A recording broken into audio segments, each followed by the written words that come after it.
कहाँ थे आप जमाने, और कहाँ थे आप जमाने के बाद आए हो। कहाँ थे आप जमाने के बाद आए हो।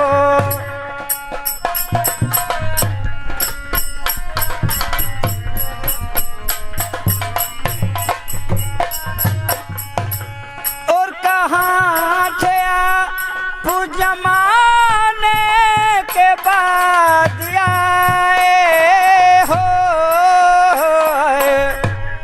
और कहाँ थे आप के बाद आए हो। और भरी बहार के जाने, और भरी बहार के जाने के बाद आए हो। भरी बहार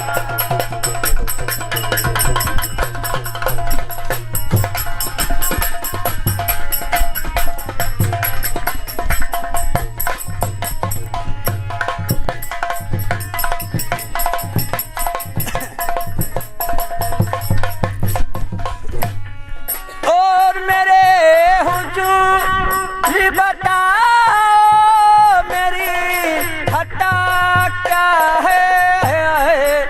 मेरे हुजूर बताओ,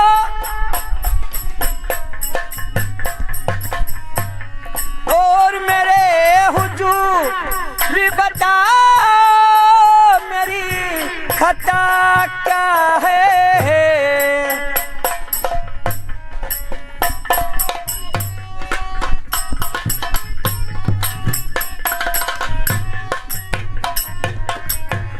और भरी बहार के जाने, भरी बहार के जाने के बाद आए हो। और भरी बहार